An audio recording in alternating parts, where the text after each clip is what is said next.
E aí, pessoal, tudo bem com vocês? Como é que vocês estão? Vamos para mais uma aula de ética e legislação em comunicação, continuando a aula da semana passada que a gente combinou. A gente está falando então dos códigos de ética, do código de ética dos jornalistas primeiro, e aí depois nós vamos falar do código de ética dos publicitários, tá legal? Hoje a gente termina de analisar o código de ética dos jornalistas, tá legal? E semana que vem nós damos início, então, ao Código de Ética dos Publicitários. Vamos começar já, sem perder muito tempo, deixa eu até avançar aqui já na tela, e falar que nós paramos, então, no capítulo 3, da responsabilidade profissional do jornalista. O artigo 8º, ele é meio que autoexplicativo, né? O jornalista é responsável por toda informação que divulga, desde que seu trabalho não tenha sido alterado por terceiros, caso em que a responsabilidade pela alteração será de seu autor. Ou seja, ele só pode ser responsável, você profissional de jornalismo, só vai poder ser responsável por aquilo que você escreveu, tá? Se o teu texto foi editado por outra pessoa, você não tem responsabilidade sobre aquilo, tá legal? O artigo 9º, a presunção de inocência é um dos fundamentos da atividade jornalística. E aí é que às vezes nós temos encontrado meio que exemplares contrários a isso, né? Dá a impressão de vez em quando que o jornalismo já julga a pessoa, antes mesmo dela passar por um processo judicial de condenação ou não, até mesmo de absolvição, nos casos que forem assim definidos pela justiça, mas a pessoa acaba sendo considerada culpada, principalmente por veículos de comunicação tendenciosos. E muitos veículos de comunicação, inclusive, que são ligados à corrente política A, B ou C. Então tem que se tomar muito cuidado, pessoal, muito cuidado. A presunção da inocência é algo que está inerente à nossa responsabilidade. É algo que o próprio código está dizendo. Então a gente não pode simplesmente fazer juízo de valor se a pessoa já está sendo condenada por uma reportagem. Muito cuidado com isso. Artigo 10. A opinião manifestada em meios de informação deve ser exercida com responsabilidade. Opinião manifestada. Um jornalista vai escrever uma coluna, vai escrever um artigo. Você tem que ter responsabilidade sobre aquilo. Não expor as pessoas que não querem ser expostas, tomar cuidado com as fontes, é o básico possível, né? Então isso também está meio claro. O artigo 11 ele tem umas divisões. O jornalista não pode divulgar informações. 1. Visando o interesse pessoal ou buscando vantagem econômica. Isso até a gente já tinha falado semana passada. Jornalista que escreve porque acha que vai ganhar algum tipo de benefício, porque ele está falando sobre aquele produto, ou sobre aquele cliente, ou sobre aquela empresa, está violando o código de ética. Não pode divulgar informações de caráter mórbido, sensacionalista ou contrário aos valores humanos, especialmente em coberturas de crimes e acidentes. Olha a palavrinha sensacionalista aí, né? E de caráter mórbido. Você não precisa necessariamente fazer uma reportagem de um acidente e mostrar a pessoa acidentada.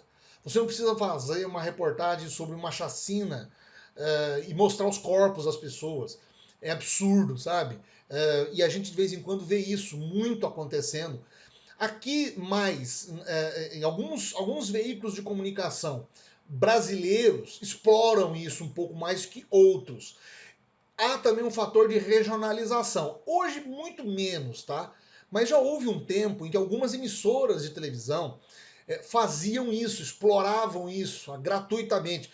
Mostravam a pessoa que tinha cometido assassinato, ou exibiam corpos na rua, pessoas que tinham acabado de morrer. Então, assim, é meio complicado a gente falar isso e elencar isso. Não é minha função fazer isso, mas isso já aconteceu no nosso jornalismo e, infelizmente, muitas pessoas foram vítimas disso.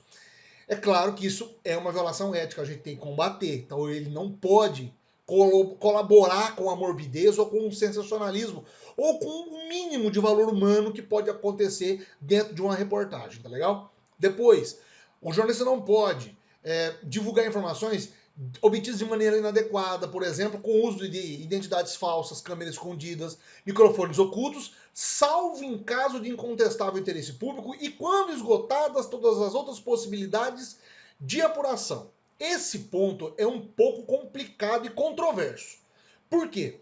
Porque se você vai seguir o trâmite normal, legal, dificilmente você consegue informar. Principalmente se você for atrás, por exemplo, de uma autorização judicial para uma escuta telefônica ou para o jornalista se paramentar, se esconder com a câmera. Normalmente isso acaba não dando muito certo. Por quê? Porque automaticamente a justiça vai colocar suas ferramentas em ação, vai oficiar a polícia, vai fazer exatamente o trabalho que ela tem que fazer. Mas aí que vem a questão do nosso código de ética. Nós até podemos participar dessas operações em conjunto, colaborar com as autoridades policiais e as autoridades judiciais na divulgação das informações. Um jornalista que tiver uma reportagem, que tiver uma informação privilegiada sobre a prática de um crime, ele, eticamente, deveria, antes da exibição da reportagem, comunicar às autoridades. Isso é o esperado, é o eticamente esperado. E não simplesmente publicar, divulgar aquela informação, colocar aquela reportagem e não dar a possibilidade das autoridades policiais de prenderem aquela pessoa no cometimento da prática criminal, certo? Então é por isso que essas relações têm que acontecer de forma harmoniosa. O trabalho do jornalismo em parceria com o trabalho da justiça. Quando uma das bases dessa balança começa a pesar mais, a outra vai sentir, ok? Então isso tudo na prática jornalística se faz da seguinte forma.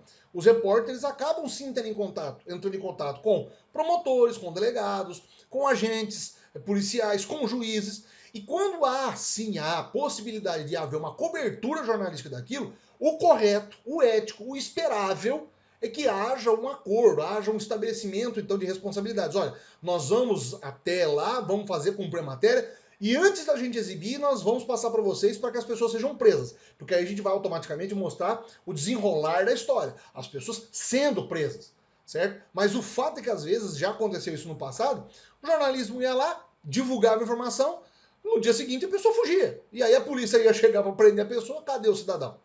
Tinha ido embora, já escafedeu-se por aí afora. Quer dizer, perdia-se o propósito, ganhava-se o furo, sim, mas não se havia o princípio respeitado da justiça sendo levado realmente a cabo, ok?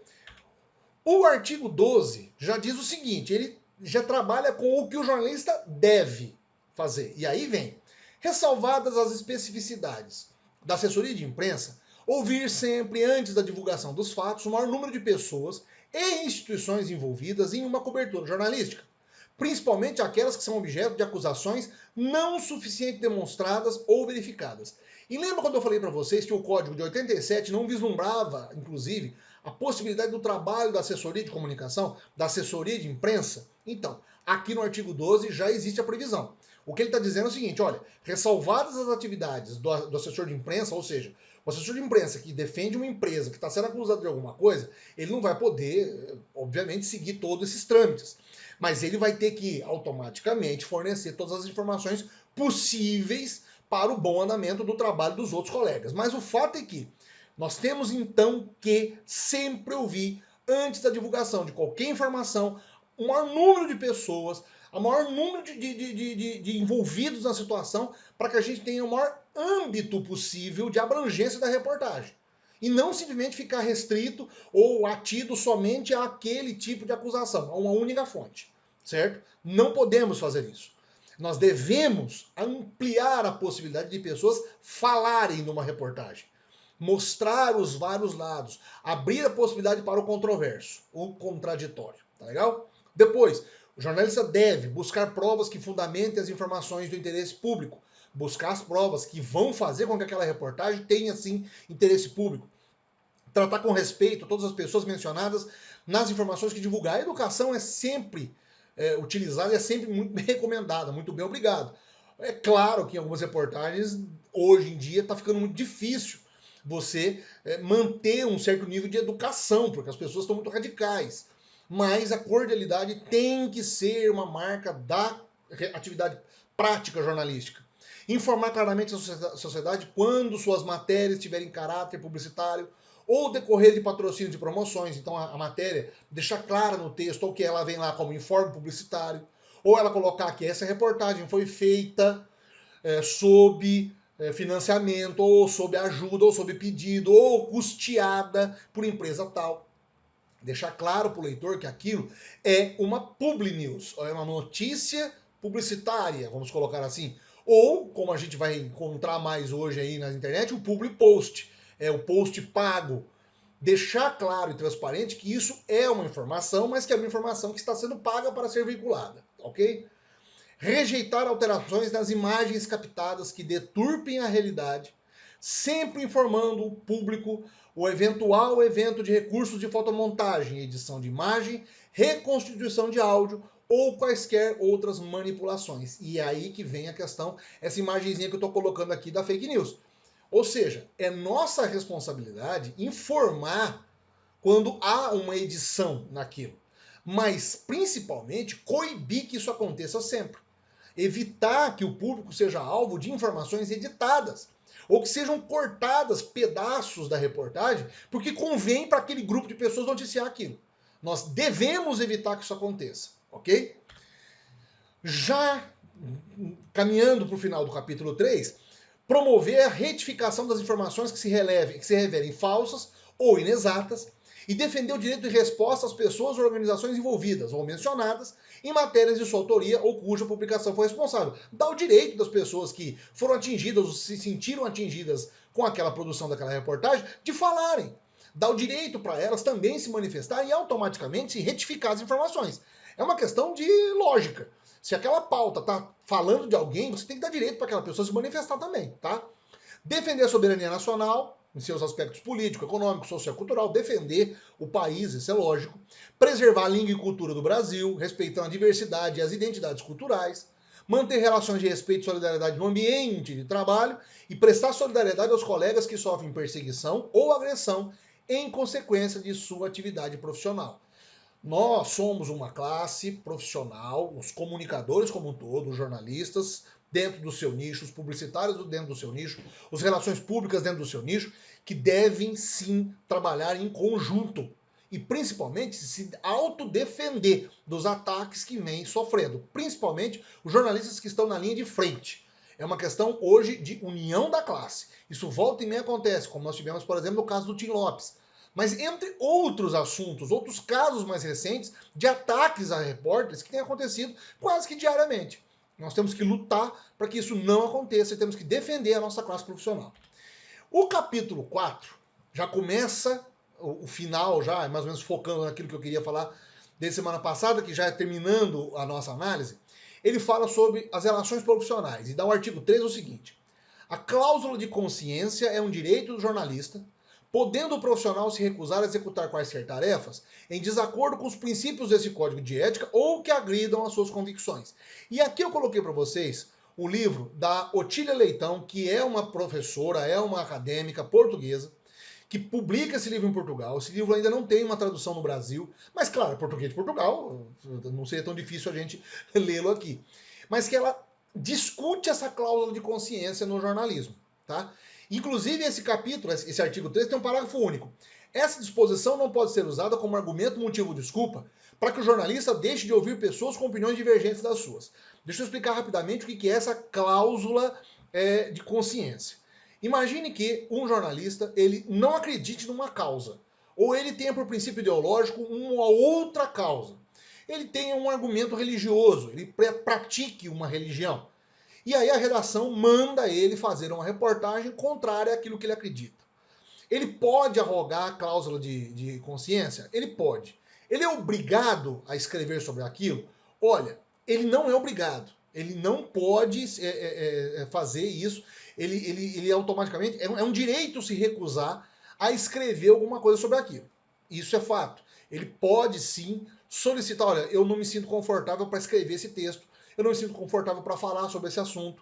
É um direito que ele tem, certo? É claro que hoje em dia nas responsabilidades, nas redações, não é bem assim que acontece.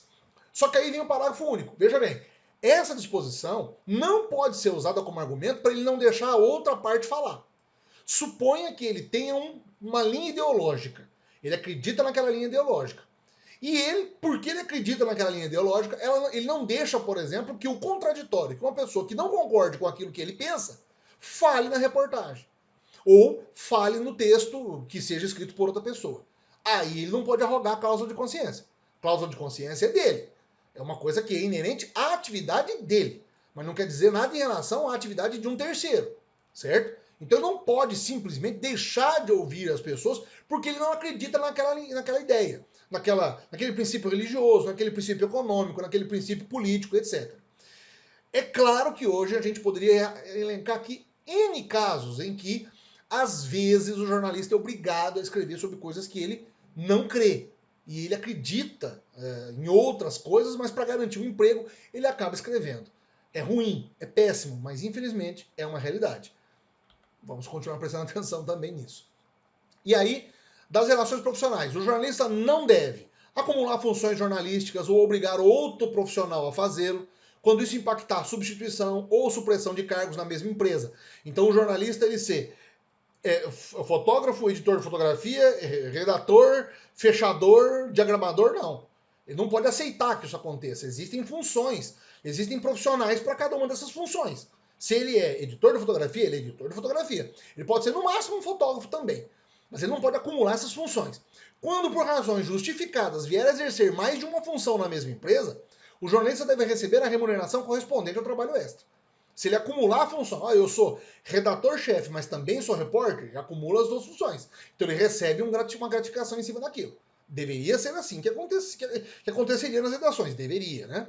Ameaçar, intimidar ou praticar assédio moral ou sexual contra outro profissional, devendo denunciar tais práticas à comissão de ética competente. Não se deve nunca, jamais, acobertar assédio moral, assédio sexual em qualquer local da sociedade, principalmente dentro de uma redação. Criar empecilho à legítima democratização e organização da categoria, ou seja, não deixar que as pessoas participem de sindicatos, de associações. Os jornalistas que descumprirem, aí a gente dá um pulo, né, pro capítulo 5, já fazendo, porque aí depois tem uma parte do capítulo lá que vai falar sobre a formação do conselho de ética, é uma coisa meio complicada, o conselho de ética vai se reunir, pertence à FENAGE, não é bem isso que a gente quer. Essa parte é mais burocrática, dentro que é atinente ao sindicato. Não importa para nós sabermos desse trâmite, tá? O importante é nós sabermos dos parágrafos dos artigos 17, 18 e 19, que aí termina como disposições gerais do Código de Ética, que diz, 17, os jornalistas que descumprirem o presente Código de Ética estão sujeitos às penalidades de observação, advertência, suspensão e exclusão do quadro social do sindicato e à publicação de decisão de comissão de ética em veículo em ampla circulação. Se a pessoa for sindicalizada, ele vai receber algum tipo de advertência, algum tipo de suspensão, vai até mesmo ser expulso do quadro dos sindicatos, tá? Se a pessoa não for sindicalizada, se ela não pertencer ao sindicato, e hoje a questão do sindicato é muito delicada, existe uma lei, inclusive, que hoje garante que qualquer pessoa não seja obrigatória a sua filiação ao sindicato, ela é facultativa ao profissional se sindicalizar, certo? Mesmo que hajam várias críticas em relação a isso, e eu não estou aqui para fazer juízo de valor, mas cada um deve, então, pesquisar um pouco mais sobre a questão da atividade sindical, eu recomendo que vocês façam isso. Aos não filiados, né, o que pode acontecer? Ele vai sofrer também uma advertência, impedimento temporário, impedimento definitivo no ingresso no quadro social dos sindicatos. E há uma publicação da decisão e da comissão de ética em veículo de ampla divulgação. Então o sindicato pode muito bem fazer uma carta de repúdio contra o jornalista que não está sindicalizado e mandar circular isso na Folha de São Paulo, no Estadão, no Globo, jornais de grande circulação, tá? O artigo 18 diz que o exercício da representação de modo abusivo, temerário, de má fé, com notória intenção de prejudicar o representado, sujeito ao autor à advertência pública e as funções previstas nesse código sem prejuízo da remessa do caso ao Ministério Público. Ou seja, quando há alguma denúncia, quando há uma prática lesiva a este código, essa pessoa que faz, esse jornalista profissional que está, de uma certa forma, denegrindo alguma coisa que o código está indo contra, um preceito que o código de ética preconiza, essa pessoa pode ser representada no Ministério Público, certo? E 19, qualquer modificação no código vai poder ser feita somente no Congresso da FENAGE e tem as condições para que isso aconteça. O fato é que, então, para a gente encerrar essa parte do Código de Ética dos jornalistas brasileiros, fica a mensagem do seguinte: primeiro, o código sofre de tempos em tempos umas modificações. Ele, em 87, não previa a presença da internet, das redes sociais e da atividade assistida, atividade como assessoria de comunicação. Nós já estamos em 2021 e precisamos de ter uma outra análise do código de ética.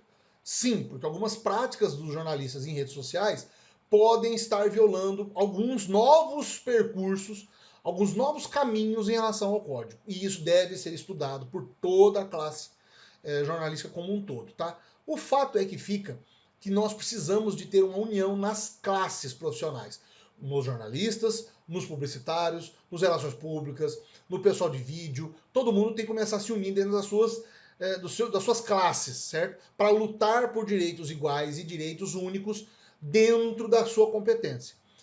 Quando você tem uma classe profissional que ela é jogada, ela não tem uma união, dificilmente a remuneração vai ser feita de igual para igual para todo mundo. Você vai ter diferenciações, você vai ter pessoas trabalhando 4, 5 vezes mais, ocupando lugares de outras pessoas que poderiam estar lá trabalhando, enfim. Uma série de outras ideias que aí vão dentro do assunto mais focado ao sindicalismo. Recomendo que você estude e vá procurar informações sobre a questão sindical. Não é a nossa função aqui na disciplina. Mas é importante entender que a união profissional da classe, como um todo, é sempre benéfica e muito, muito, muito importante para a nossa prática profissional no jornalismo diário, tá legal? Semana que vem a gente vai falar então sobre os códigos ou código de ética dos publicitários. Começamos a falar sobre o código de ética dos publicitários, tá legal? Pessoal, continue se cuidando, um grande abraço, veja esse material novamente, ou então ouça o estilo podcast. E qualquer dúvida, entre em contato, tá legal? Um grande abraço, pessoal. A gente se vê até semana que vem. Valeu!